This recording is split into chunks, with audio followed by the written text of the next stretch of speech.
Hi everyone. So, good morning. Today it's gonna be day two of our study time for generative AI. Yesterday, day one, we have completed the intro to AI. Um, Actually, we are supposed to go through some kind of a course, blog, materials, kind of stuff. We learned it with ChatGPT to some extent, which is not it doesn't cover extensively a larger scope, but that thinking the other way, I felt it is good. uh, instead of um, instead of going in a high speed, trying to put in a lot of content into it and stuff. It is better to go in the baby steps, and then we go bigger, because usually people do that. People say, okay, I'll watch this 1 hour video on generative AI and then I'll understand everything, or I'll watch this half an hour video on machine learning and I'll become a machine learning expert or something like that. Are they want us to talk about it after looking at that half an hour or 1 hour video? um, you might talk about it. You could start a conversation, but what happens is, when when you talk to a real person who knows AI, who uses machine learning and stuff, it's the only the first intro line or something like that where you start off your conversation. Anything where they go to the second layer, you can't step into the conversation, kind of stuff. So it is better to go I mean, it all depends on why you're learning, right? It's if you're learning for that single conversation, or just to um, for a specific conference, or to maybe greet people. That's one way where you understand the basics of it and you're good with it. But if you are somebody who wants to build a career in this space, you want to learn it so that you can apply it somewhere practically, then um, the approach is to go in baby steps. It would take time. That's the lesson people learn in a hard way. They try to rush. They try to do a crash course. They try to do a 1 hour video and then try to learn things. But the fact is that you can't learn AI being a vast subject. You can't learn AI in these crash course or something like that, to an extent that you can actually build some level of expertise, or you can start applying it, or thinking with like that. The majority of the AI application comes in thinking than applying, because applying piece is very easy, because if you know what to apply, how to apply, you can actually even ask generative AI and say, okay, guys, I want to implement a random forest algorithm to solve this specific problem set of data which has these many categories and stuff. If you give it, it gives you all the code and stuff. So applying, writing an algorithm and applying it to a specific problem statement, even including data exploration or data cleansing, all this process, you can actually ask generative AI on what it is. So maybe one day I'll explain you on how I have really done it, how, or we can actually pick up a problem and do it using, along with chat gpt, we can actually try to solve that problem, machine learning problem, and see how it really works. Okay. Um, so so baby steps. So today's topic, as we have seen yesterday, it is primarily about basics of machine learning. That's what ChatGPT asked us to cover for today. Um, Quick,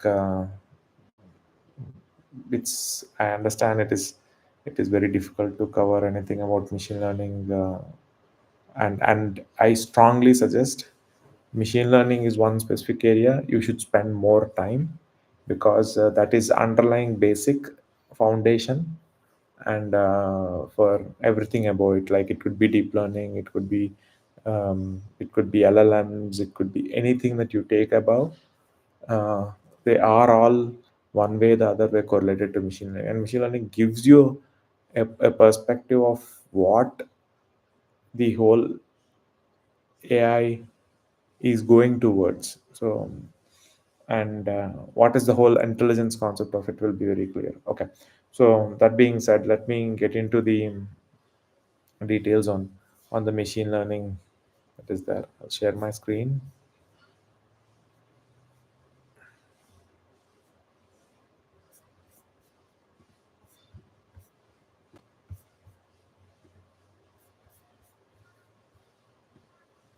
So this is what we have covered yesterday, and this is the plan that ChatGPT has suggested us to more specific and also pick up specific topics. Okay, so we'll start off with basics of machine learning today. Then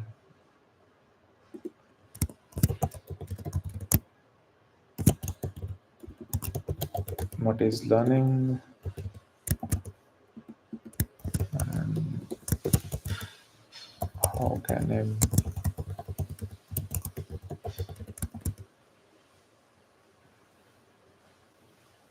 machine learn need need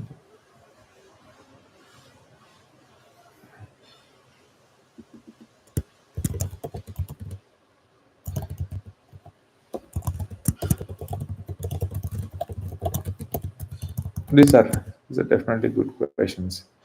um, I would actually also cover what are the most used terms.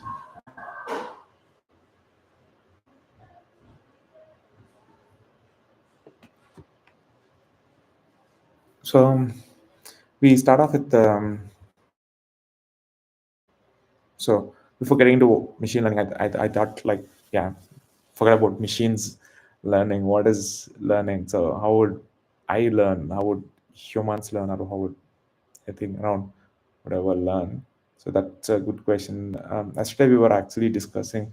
We repeated it twice. It took more time where we discussed about it, and then we asked ChatGPT on the similar questions, and then we read through it. I felt it took a lot of time. So and I also felt that both of us were actually going very close by. So today I'm thinking I should start off with ChatGPT, um, and then come back here. So let's go to ChatGPT and understanding intelligence. Right. What is learning? Learning is the process of acquiring knowledge, skills, behavior, or attitudes through experience, study, observation, or instruction. Okay, let's quickly look at it. It says acquiring knowledge, skills, behavior, or attitudes. That is nice. I like attitude. So applying to context of humans, they bring attitude. They learn attitude. Acquiring attitude. Okay, through experience, study, observation, or instruction. So either you experience it to learn, either you study it like a book or a blog or something like that, or you observe it, you look at what things happen, and or instruction. So you follow certain instructions, and completing that instructions will in turn tell you, okay, if the instruction one, two, three are done in this order, this is what happens, kind of stuff. So that's the way we learn, is what it is trying to say. It involves the acquisition, retention, and utilization of information or abilities that enable individuals to adapt, grow, and improve over time. Interesting. Learning can occur in various forms and contexts, including formal education, informal learning experiences, social interactions, and self directed explorations. I think this line, I like it, and I would actually highly encourage every parent out there to realize it, because okay, that's a different topic. I don't want to go there, but yeah, this is important. Key aspects of learning include acquisition. Learning involves obtaining new information, concepts, or learning. So I think learning and intelligence uh, are overlapping. The discussion that we had on intelligence yesterday, I think learning comes like kind of a phase one of getting to intelligence, because without crossing the line of learning, You don't get to intelligence, right? Obviously, yeah, that's an obvious thing. So acquisition. Learning involves obtaining new information, concepts, or skills through exposure to stimuli or experiences.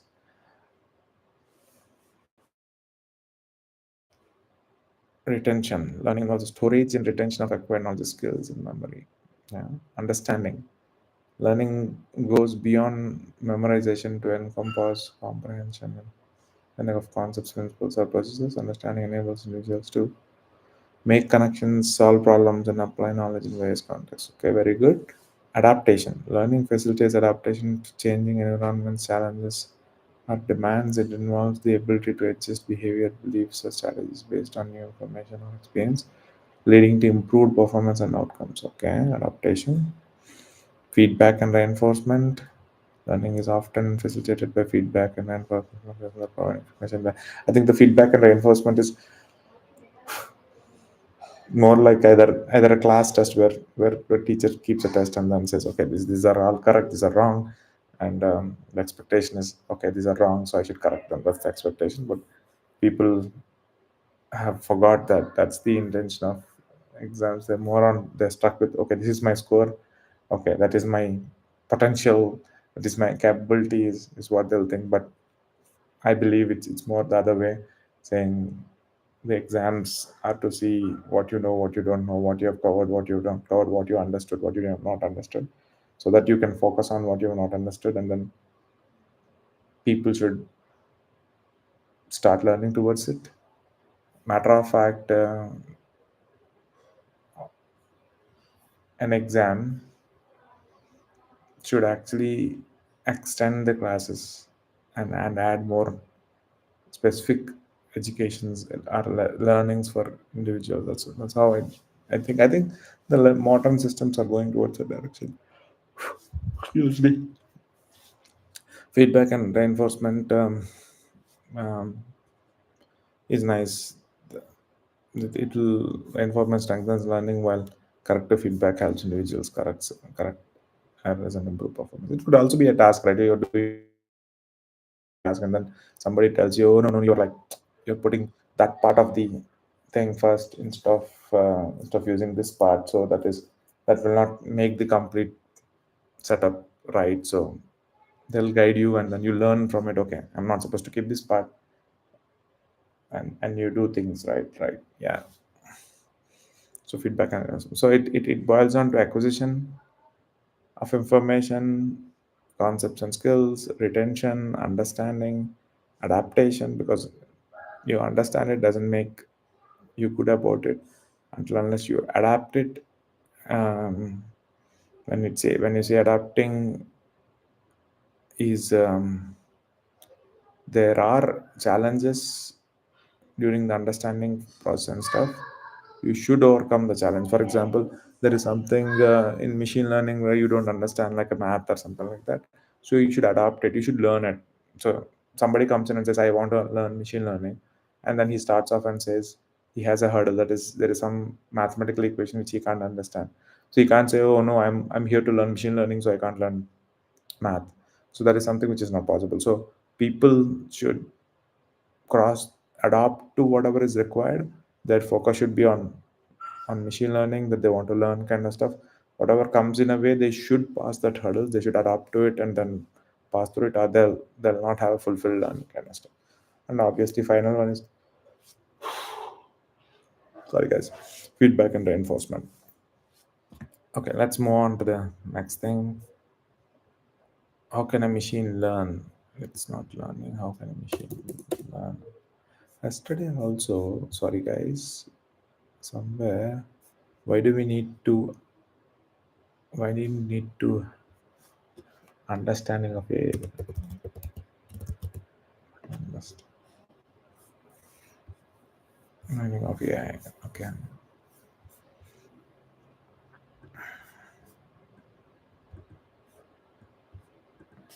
I'll write it here quickly. Learning is acquiring,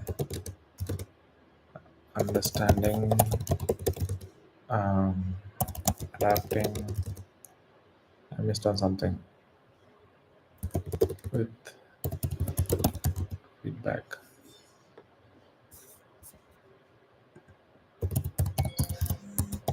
Sorry, feedback. I think I missed on something. What's that? Retention. Oh, see, I'm not retaining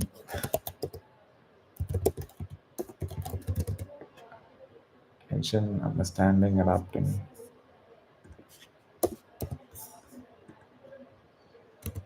of information, skills. What's the other word here? Use concepts. Concepts. Okay. How can a machine learn? Yeah, maybe I can add a little bit here on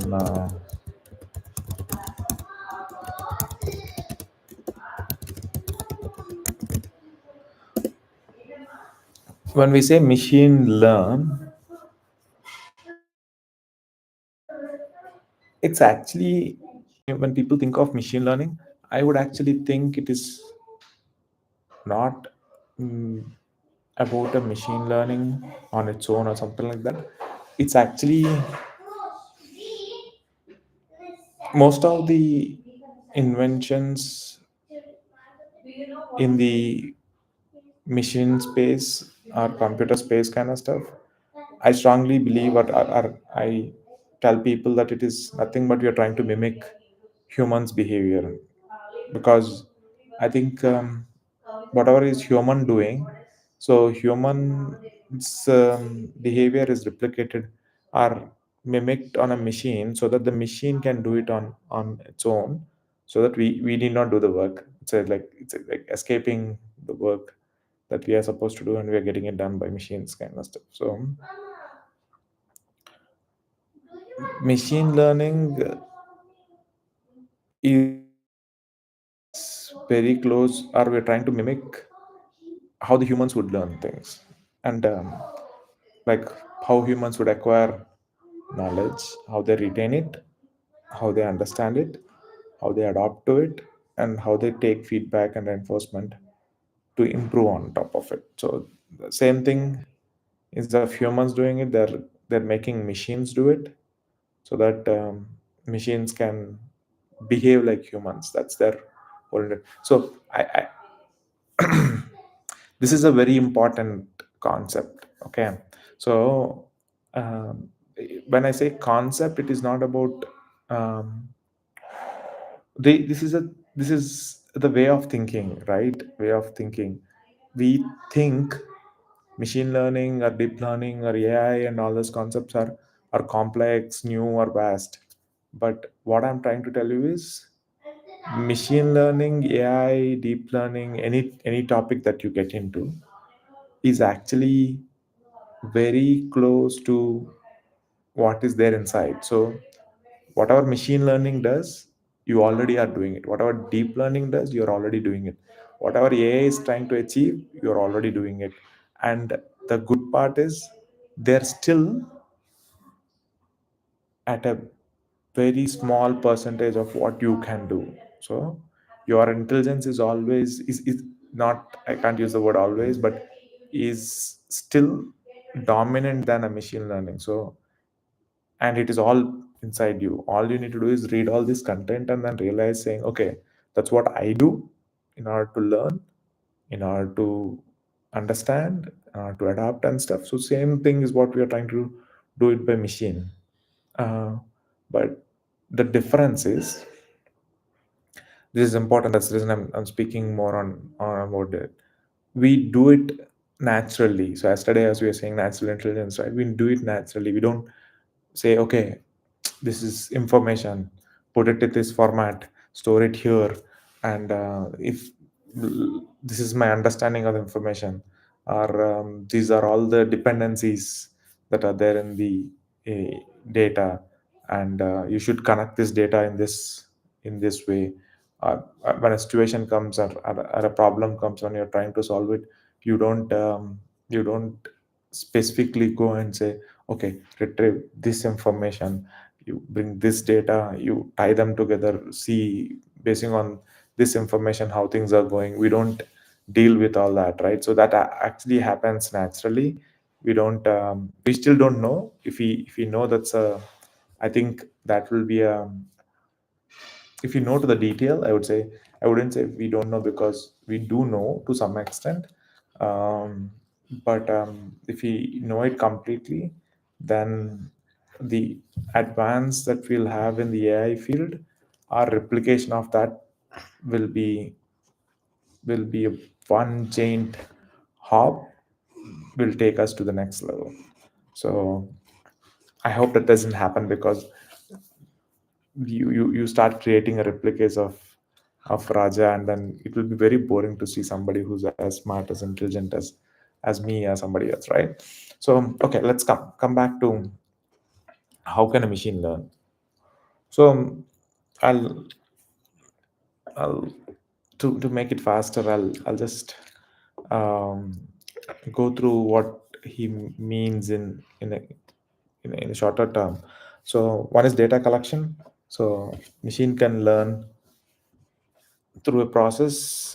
These are the steps. It says first step is to learn. It's to gather relevant data, and then from the data, the machine needs to extract features which will actually give some meaning to the data. The sort of, if data comes in either in form of a text, audio, or something like that, if you look at it, it is more it's more a binary kind of stuff, right? It doesn't actually have um, any meaning to it.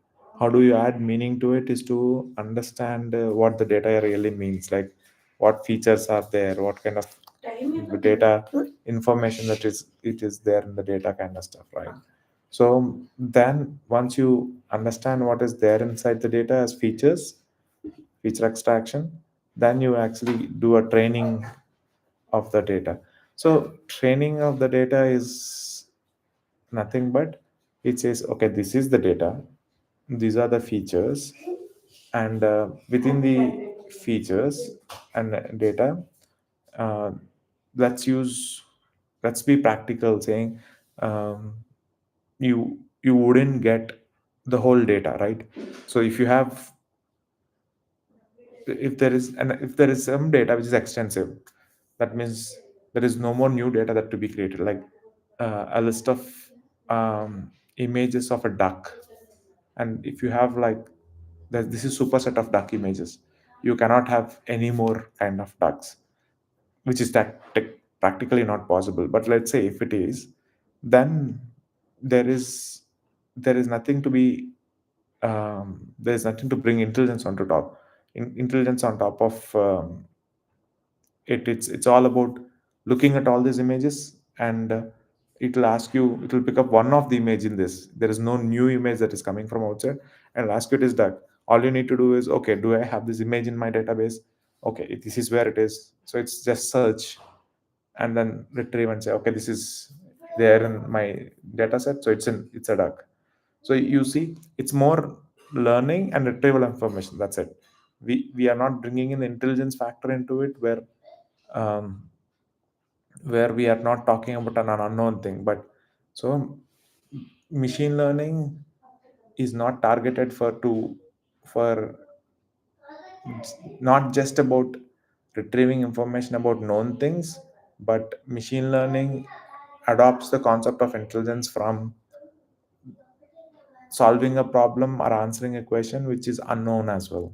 So to do that, we within the data that we have, to simulate that behavior, what we do is we segregate the data into training data and a test data, where the test data becomes an our unknown data. You don't know that.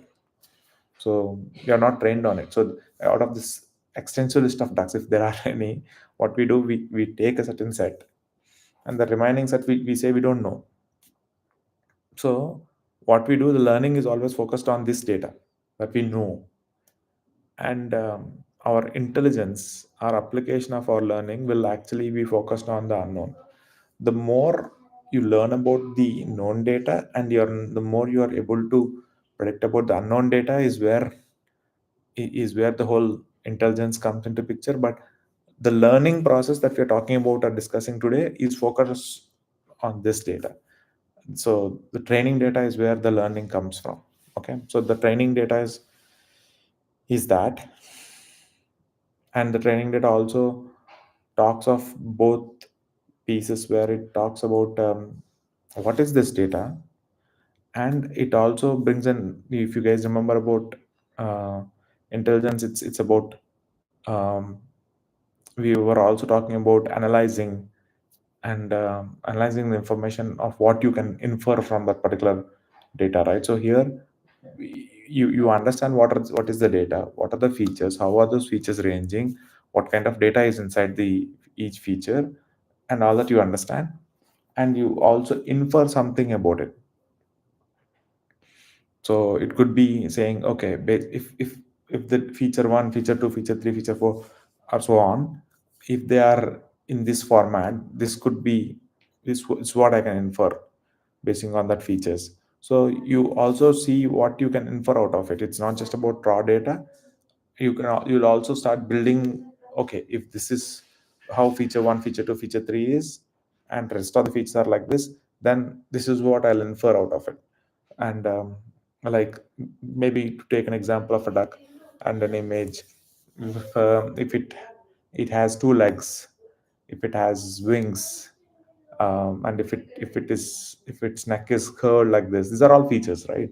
So if the features are like that, then you actually infer. So again, when I say infer, it's not about, okay, this is the features, you make it duck. No, it could not be. It could be, you achieve it in a smaller pieces, like, okay, so this is, you infer basing on these features, this is eye, these are wings, these are legs, this is mouth, like that. You infer small pieces, and then you build another layer on top of it, where you say, okay, so if this is how the eyes are, if this is how the neck is, if this is how the wings are, and so it could be a part of a bird. That's again another level of inferring. And it need not be a single direction of inference, it could be multiple direction of inference. Okay, this could be a wing, this could be a tail to some extent, because you're not clear. Let's say you're looking at a smaller piece of the whole wing, you're still not sure what part of it is. So another layer comes in, basing on the inference that you bought from the actual data. So what you do is you stitch together these inferences in multiple layers, and then overall you actually see, oh, okay, so it has small legs, it has wings, and it has a curved neck and stuff. So it could be duck is where you'll end up with, right? Um so the training data might not actually have all layers. It could also have all layers, that's also possible. Or it could have actually the initial data that is there, and the top layer, the individual layers in between is what your understanding of the information is.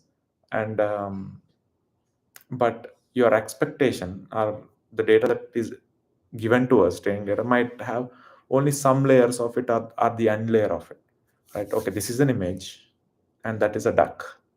This is an image, and that is a mouse. So the training data could have some level of analysis, or it could actually say another way, this is an image, and this has an eye. Okay, some eye. It didn't say which eye. Is it a duck eye? Is it a mouse eye? Is it a human eye? It didn't say. So the the inference, when I say inference, the understanding that you get out of the data that is provided to you, it could be multiple. That's also part of training data. That's an important thing. Now, next concept of learning. He gets, I think he's getting into detail on machine learning. So, but I think we've covered already the question saying, how can a machine learn? So that question, I think it is uh, or an answer, but I'll brief it here again.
start solving the problems. So that's what I talked about. So I'm not repeating.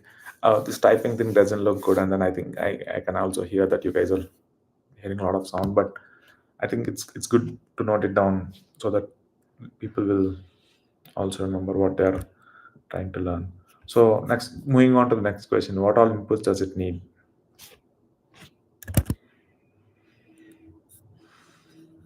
So what all inputs does it need? I think we covered it just now in detail about the training data is part of it. So machines need access to information in different formats. They might need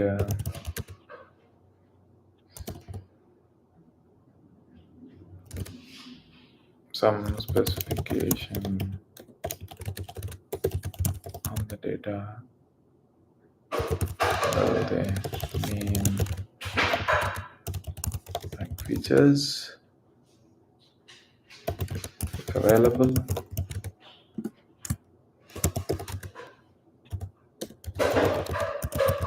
Also need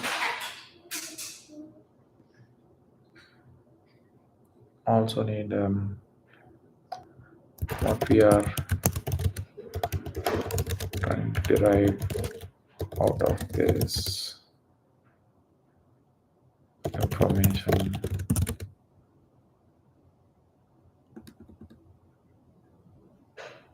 Information.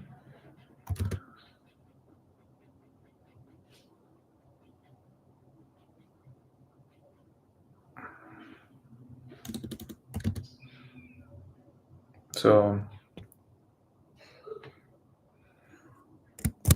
we feed in machine known information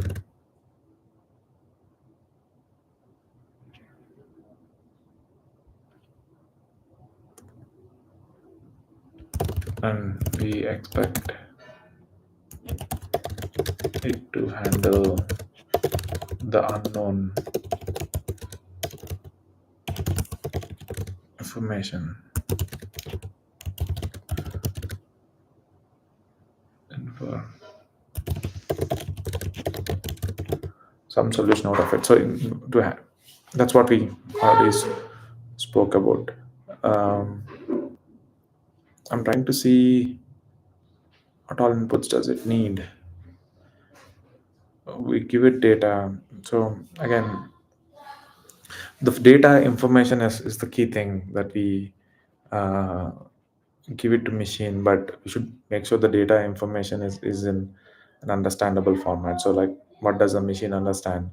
Um, let's say it understands text, and you can actually, you can, as it's a machine, it depends on the hardware capabilities and stuff on what it can understand, right? Like a machine which has a webcam can look at things and understand, so it has actually a capability of looking at things and understanding. So you can actually provide it visual information, something like the CC cameras that you have on the streets, where the CC cameras can look at things and it can take the information, it can learn on top of it, kind of stuff.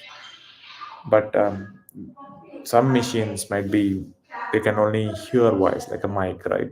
It can hear to the voice, and it will store that information, it will decode it, it will understand. Like I say, hey Siri, and the Siri pops up, and then and it starts asking us what do you want and all that stuff, right? So the inputs can be taken multiple ways, but the machine can be configured to say what kind of inputs can it, what kind of capability does the machine have from the hardware and software perspective, on what kind of data it can understand. Few can understand images, few can understand audio, few can understand text, few, basing on, maybe if you provide enough software, it can understand different formats of text. in different formats of language or something like that. So yeah, so that's about what inputs does it. So what do see as intelligence in this process? What do we see as intelligence in this process? Um, that's a good question to ask.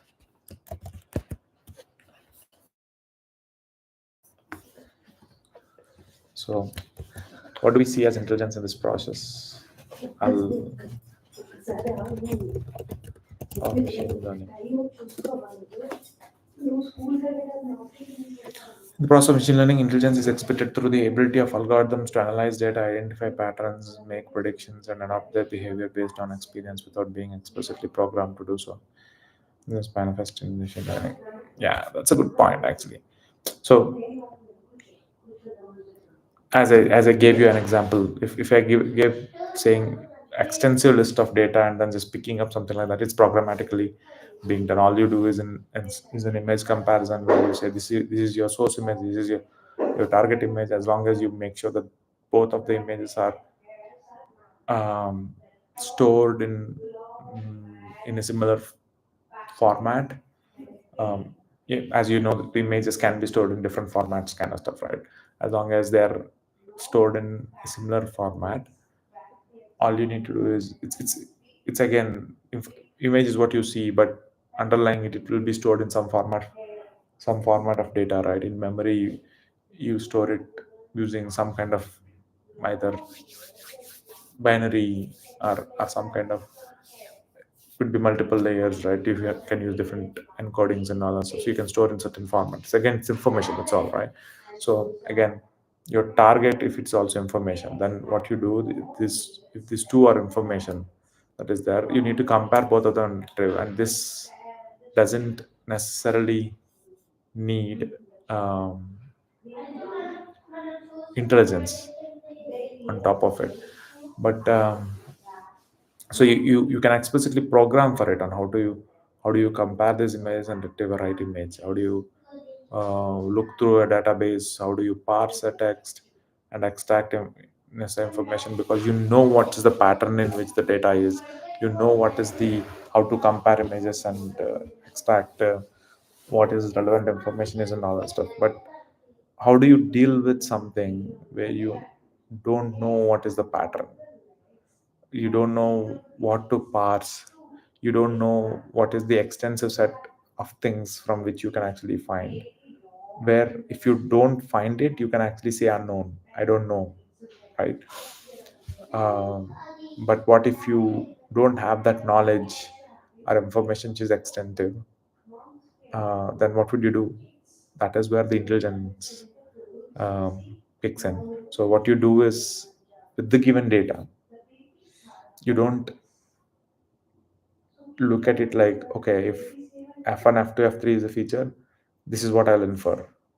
You don't stop there, but you actually try to create a pattern on basing of the the the millions or of records that you have for all those features. Try to see, okay, it's not about one row of data or two row of data, three row of data.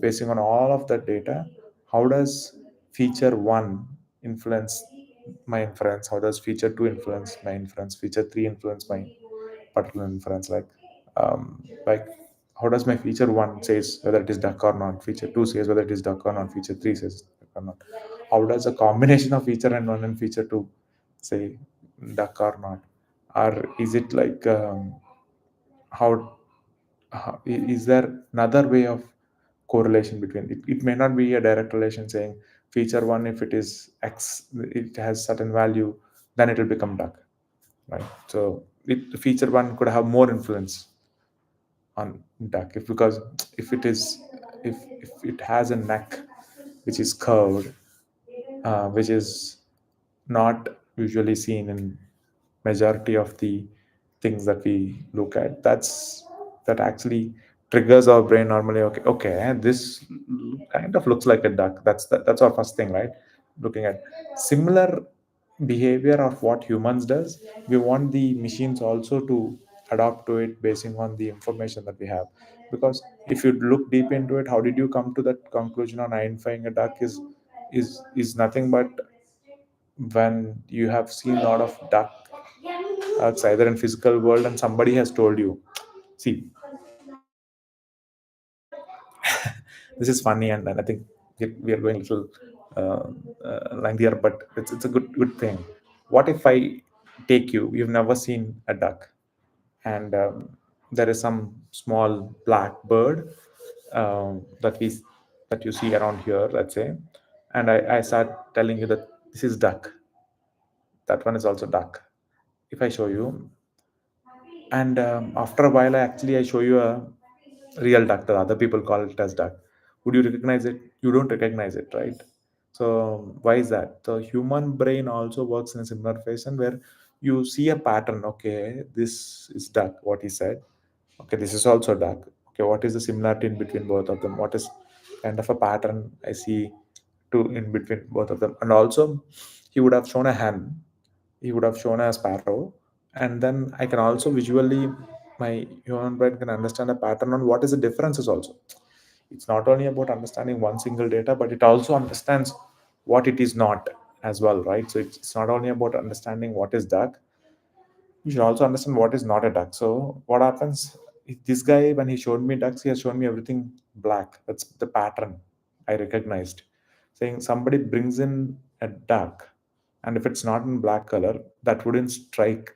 Saying that will not filter. Saying okay, these are the possibilities of what it could be, and duck is also a possibility. Will go away because it doesn't put in the pattern. So um, what do we see as intelligence in this process of machine learning is this very important thing is the pattern recognition. So that's how human brain also works. I think I'm clear. If I'm not, maybe you can give it a thought on you can ask this question to yourself, saying okay, I look at things and how do I quickly infer saying this is this and not that. And look, think of a situation like somebody who has good knowledge on plants, right? They'll I think that's very complex thing for me. Look at plants. I mean, I can't do it. Maybe I should learn about it or something like that. But you classify it, right? Saying this plant is a flower plant, it's a vegetable plant or something like that, right? So how do you do it? Because all the plants are green, all the plants might have similar heights, not all, but majority of the plants in that kind have similar height. So what you do is you have certain patterns that you recognize, which, for example, I don't recognize because I don't have that learning and intelligence. Somebody would have that learning and intelligence, somebody would have been exposed to that information and stuff. They would have uh, tried to classify that particular plant as something in the past, and somebody who would have guided them, or an online tool would have told them, no, you're wrong, this is how it is, and these are the features that you should look at. And then it starts learning, okay, maybe I should look at how the leaf is, how the lines are on the leaf, and that pattern I recognize, and I can actually say, okay, if this is the color, this is how the leaves are, this is how the lines on the leaves are, this is how the stems are, and all the stuff. Those are different patterns that I extract out of it, and then basing on that I say, okay, this is could be this plant. Okay, so that's how you recognize pattern. I spent a lot of time explaining about this pattern recognition, because everything in machine learning boils down to this pattern recognition, and that is how the human brain is doing pattern recognition, and we are trying to give that capability to a machine. That's where the whole machine learning intelligence and everything is coming into picture. Coming to the next thing is adaptability. So again, so I look at some, as I said previous example, somebody has shown me a blackbird, and then he told me it's a duck. But what happens is that blackbird could be sitting at that point of time. The blackbird might be in water. The blackbird might be in different situations, right? So we should be able to adopt to infer the information, even though there are the information is huge, right? So we should be able to adopt changes in the environment and input data, irrespective of the other things that are there. We should be able to say, okay, this is what I want to focus on, right? So people should be able to adapt, and people should also start adding in more features. It's not like once I look at certain ducks and then I have certain patterns and then I say this is what is duck. It doesn't um, mean that tomorrow I'm not going to learn something new about duck, right?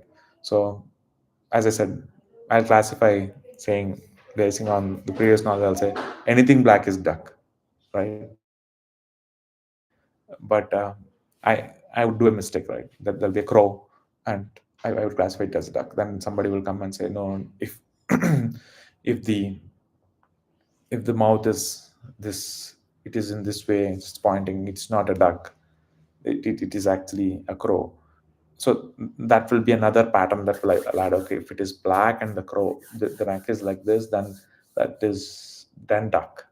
And if it is not, it is not duck. And if I start learning more about crow, then I'll say if it is like this, then it could be a crow. So these are the different patterns I'll adapt over the period of time. So the patterns are not fixed. The patterns could go and you should adopt to it. So as I said, generalization. So um, I can't actually say I can look at two or three um, dogs, ducks, or maybe apples, or number plates or anything, and say this is what it could be. It's extensive is okay. You can say it, but what happens if you see another duck? What happens if you see another dog? What happens if you look at another number plate? So you'll say I don't know what it is, right? Because you see another one and it's not exactly same like this. So that's where generalization comes into picture, where you generalize your experience. You don't say this is exactly like feature 1 is equal to something, feature 2 is equal to something, and feature 10 is equal to something. Then only it becomes that you don't specialize, or have a specific pattern saying this is how it is going to be. It could be also, there could be use cases where it could be, but you don't do it that way, so that you accommodate, or you also consciously know you don't know, you're not knowing everything. And that's your learning, and that has been told to you, saying you are being given part of the knowledge, not the complete set of knowledge. This concept is also very important, because the more you think that you know everything, the less you can actually look for, are able to interpret the unknown. Okay, so you should always learn the known, but you should not adopt to the known so much, to the features of the known so much, so that you think that is all it is. Because if you don't generalize, generalizing is nothing but you don't draw a boundary and say okay, this is only are the ones which are ducks.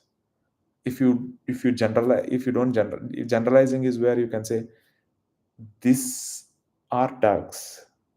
There could also be another thing which is close to a duck. It need not exact 100% be, but the patterns that I recognize, that's the reason a machine learning or anything like that, it never tells you, you give it an image, it will never tell you like, most probably it'll, in most of the algorithm they never tell you this is, yeah, this is 100% duck, until unless it is exactly known. Even if it's exactly known, it will still doesn't say 100% is duck. So it would say, if its response is like 80% I'm sure, or 90% I'm sure it's a duck, because the learning is not generalized, and it knows that it needs to have that unknown gap there a little bit, so that it actually accommodates new things, it still has the capability of learning new patterns. So that's where the generalization concept comes from. Learning from feedback. um, so intelligence is where it's it's not rigid. The amount of patterns and all the stuff that you have, you would have recognized a pattern and the pattern could be wrong, so you should change it. you could have listed list of patterns, and you would have thought like, okay, these are extensive. If these patterns are matching, I'm good. But you might discover another pattern, so you should adapt to it. And you should. How do you know this your pattern is wrong, or how do you know that you have missed a pattern and all that? That's all from feedback, right? See, you would have classified something as duck, and then somebody comes back and tells you, um, dude, how grow up? How do you know? Why are you calling it a duck? You can clearly say it has it has eyes, or its tail is different. So how can you say? Then okay, then what I would think of is, okay, I've been thinking that if a bird has a tail like this, then it would be a duck. But if the tail is like that, then I should say, and now I know saying it is not a duck. So I'll add that pattern, and the existing pattern that I say anything with this form of a tail is a duck. That will also be tweaked, saying no, not anything, but if only these thing is a duck. But if it is of this kind of a variation of a tail, then it is not a duck. So I'll learn from feedback and add to it. Autonomy. So yeah, machine learning and intelligence. Machine intelligence comes into picture where you are trying to create a who human like behavior. So humans are taught, humans are provided with information, humans are given feedback and stuff, but humans are not always accompanied by person who has that knowledge and capability, right? There would be experts in fields, they come, they'll give a talk or they'll speak about something, and and we would adapt to it. But you can't carry that expert all the way all the time with you, right? So when machines also same thing, right? You tell the machine this is what is the data, these are the patterns, this is what you need to infer and all that stuff. Once you tell it how to gather the information, how to understand the information, how to adapt to it, and how to recognize the patterns and how to identify the patterns and how to infer the analysis or solve a problem, you should it should be it should be doing things on its own without depending on an expert or a human to interfere and give it things. That's also one of the intelligence factors that we should think of. So it, it also says complex problem solving, but that's a different story with respect to intelligence. Okay, that is how the intelligence is. Oh, today we didn't go here. I would actually say this will keep it as day 3.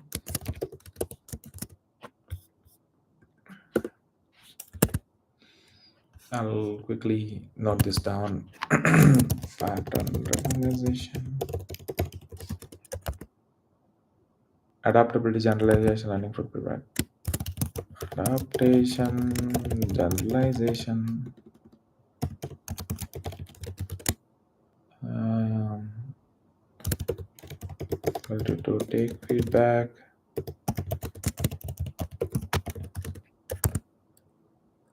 learning from feedback, autonomy,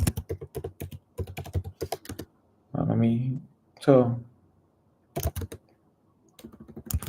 are the kind of behaviors adopted by machine similar to humans is where we call it intelligent, and these are achieved partially through machine learning process. So day 3 will move on. Day 1 is supposed to be basics of machine learning. I think basics has become very basic of machine learning, but I feel this is worthy to spend this much of time here. It really makes sense. And this gives very foundationally good understanding. It would have been lengthy, but again, I said these are baby steps, and this is the way to go. You should have this level of understanding. This is the thought process that you need to adopt. Once you adopt this thought process, that is where you understand the concepts, much more complex concepts, in much better way.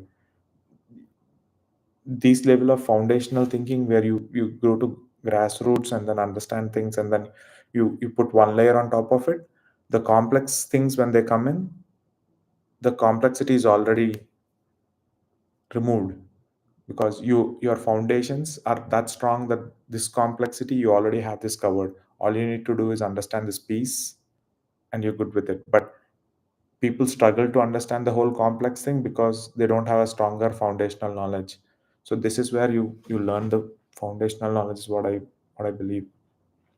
Okay, thanks everyone. That's it for today. Let's connect tomorrow, and let's discuss about few of the machine learning models. Sharing. Bye bye.